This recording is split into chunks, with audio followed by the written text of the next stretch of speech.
وَإِنَّ يُونُسَ لَمِنَ الْمُرْسَلِينَ।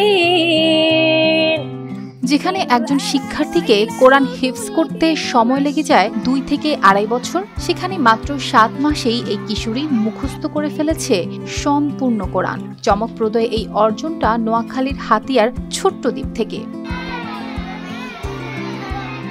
সালমা আক্তারের বয়স মাত্র বড়, মা বাবার স্বপ্ন ছিল মেয়েকে হাফেজা বানানোর, তাই ভর্তি করানো হয় মহিলা মাদ্রাসায়। সেখানে অদম্য মেধা ও একাগ্রতায় মাত্র 210 দিনে পবিত্র কোরআন মুখস্থ সম্পূর্ণ করে তিনি। 7 মাসের মধ্যে একটা মেয়ে হাফেজা হয়েছে, এদের জন্য আমরা দোয়া করি আরো মেয়েরা যেন এই মাদ্রাসায় হাফেজা হইতে পারে। যেখানে অন্যদের লাগে কয়েক বছর, সেখানে এই ছোট্ট মেয়েটির অধ্যাবসায় যেন অদ্ভুত এক উদাহরণ। তার বাবা সওরার ও মা আমেনার জন্য এটি ছিল অপার আনন্দের মুহূর্ত। আমি আমার মেয়েকে অনেক কষ্ট করে কোরআনের হাফেজা বানাইতেছি।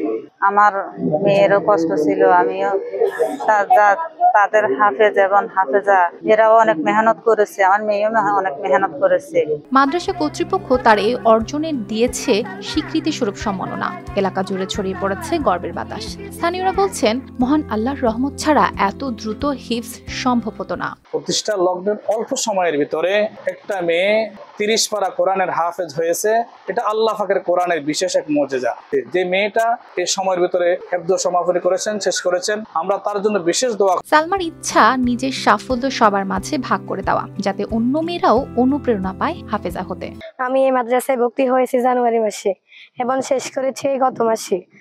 আমি 7 মাসে শেষ করেছি। সবাই আমার জন্য দোয়া করবেন। মাদ্রাসার প্রধান হাফেজ মাওলানা রাকিবুল ইসলাম বলেন, তার স্বপ্ন সালমা একদিন বড় আলেমা হয়ে দ্বীনের খেদমত করবেন। আলহামদুলিল্লাহ, আল্লাহ তাআলার শুকর, আমাদের একজন ছাত্রী মোহাম্মদ সালমা আক্তার আমাদের এখানেই শেষ করেছে। তো আমি সকলের কাছেই তার জন্য তার ভবিষ্যতে যেন আলেমা হিসাবে আল্লাহ তাআলা তাকে কবুল করে এবং বিশ্বজয়ী হাফেজা হিসাবে তাকে কবুল করেন, এজন্য সকলের কাছে আমার দোয়ার আবেদন।